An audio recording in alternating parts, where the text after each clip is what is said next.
Olha, esse mês de setembro, o Plano Nacional de Imunização completa 50 anos. É um exemplo de eficiência no combate a diversas doenças. O PNI é considerado um dos maiores programas de vacinação do mundo.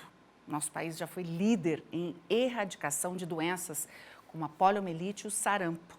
Mas a disseminação de notícias falsas e a recusa da vacinação por uma pequena parte da população colocou em risco o sucesso que nós levamos décadas para conquistar. Para falar sobre esse assunto, eu recebo hoje aqui no BM a minha xará, superintendente da Vigilância em Saúde, Verusca Lado. Bom dia. Bom dia. A gente estava conversando antes aqui nos bastidores e eu disse para ela que sempre que eu a via no vídeo, eu dizia, vou entrevistá-la. E é tão raro, né, ter duas Veruscas ocupando o mesmo espaço, né, em comum. E da mesma época, praticamente, né? Não vamos falar a idade, mas a gente é da mesma época. Super novas. Ô, Verusca, seja bem-vinda. Por que essa... Parece que depois da pandemia a gente sentiu que as pessoas não tiveram a mesma recepção que tinham para as vacinas. É uma impressão nossa ou você também percebeu isso? Então, na verdade, a queda da cobertura vacinal ela já vem acontecendo há alguns anos. Desde 2016 a gente já vem percebendo essa queda. Claro que com a pandemia aumentou, né, o afastamento dessas pessoas dos serviços de saúde. Não só pela questão da pandemia, mas também por todos os outros movimentos anti-vacina que acabaram aumentando. Mas essa queda realmente ela é preocupante porque ela já vem acontecendo há vários anos e ela segue, né? Ela não tem aqueles picos melhora ou piora. Infelizmente ela vem caindo e é uma grande preocupação para nós enquanto profissionais de saúde. Por que isso? São as teorias da conspiração? Eu até brinquei, né? Da mesma família da teoria de que o homem não pisou na Lua, a teoria de que implanta-se um chip no corpo da pessoa, que o governo vigia a pessoa por conta das vacinas. São as teorias mais absurdas. Como é que as autoridades podem lidar com isso? Tem várias questões que podem estar envolvidas na queda vacinal, né? Uma delas realmente, com certeza, é algumas notícias falsas, né?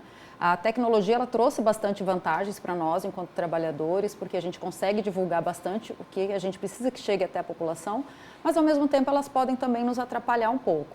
Então a veiculação de notícias falsas acaba prejudicando muito, né, todo o nosso trabalho. A questão das pessoas não acreditarem mais na gravidade dessas doenças, não terem convivido com essas doenças e com o sucesso todo que foi sempre a vacinação, acreditar que, né, o benefício já foi conquistado e que o Brasil não precisa se preocupar com o retorno dessas doenças. E não é bem assim, né? O país era livre de sarampo, infelizmente em 2019 a gente perdeu o certificado de erradicação da doença porque a doença voltou ao país. E agora a gente corre o risco de ter uma outra doença que também é erradicada, que é a poliomielite, de retornar. O ano passado, inclusive, a Organização Mundial de Saúde falou que o Brasil tem alto risco do retorno dessa doença, porque há circulação do poliovírus em outros países. Então a gente vê isso com uma preocupação, a gente sempre alerta para toda a população que as unidades estão disponíveis, as vacinas são seguras, tem dúvida em relação ao processo vacinal, nada melhor do que um profissional de saúde para poder sanar essas dúvidas. Por que o PNI funciona e tem muito país que quer conhecer o Programa Nacional de Imunização? Porque ao longo dos anos ele foi realmente um grande sucesso e continua sendo, né? Porque eu acho que as secretarias de saúde nunca pararam de acreditar no programa e de intensificar todo esse processo de vacinação. Se a gente não acreditasse na vacinação, a gente não faria tantas campanhas como o Ministério da Saúde vem fazendo. Tanto é que outros países querem copiar esse programa, né? Então a gente tem um programa de imunização que é um sucesso e que garantiu a erradicação de várias doenças e a prevenção de várias doenças, né? As vacinas elas vêm como uma forma de evitar complicações decorrentes daquela infecção e é isso que as pessoas precisam entender. Não vai evitar.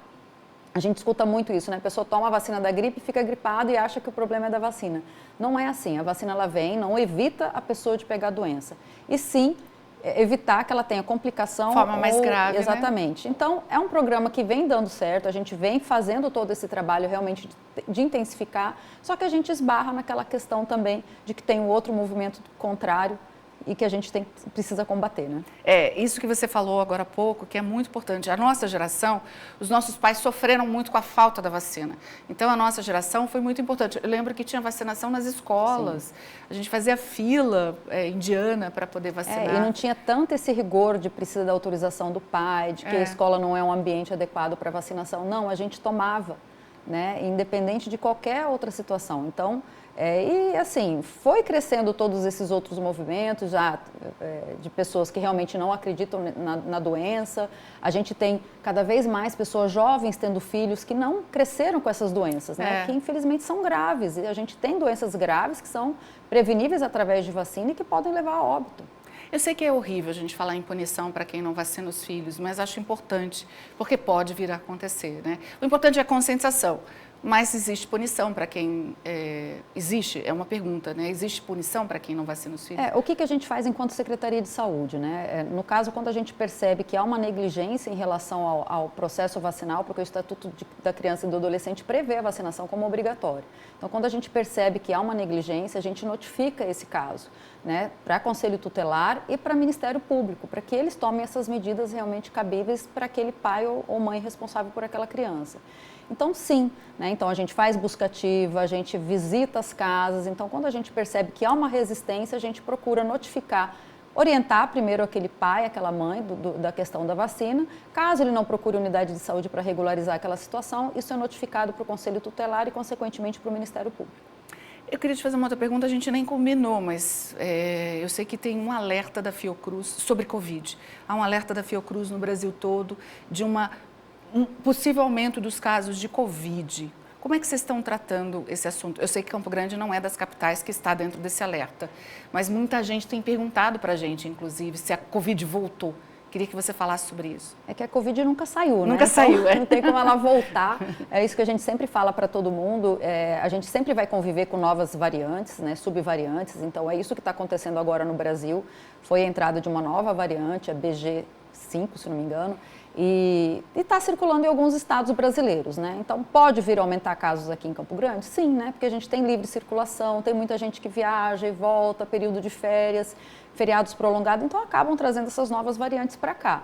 Há um risco de aumentar? Sim, né? Por isso que quem ainda está com o esquema vacinal incompleto precisa procurar as unidades de saúde para completar esse esquema vacinal. A bivalente, qual que é a diferença dela para as vacinas que a gente estava acostumado? Porque ela é importante, né? Sim, ela pega uma subvariante da Omicron, né? Que também é de grande circulação, que é a mais relevante até de circulação no país. Então, por isso que ela é tão importante e quem ainda não fez, procurar a unidade de saúde para fazer.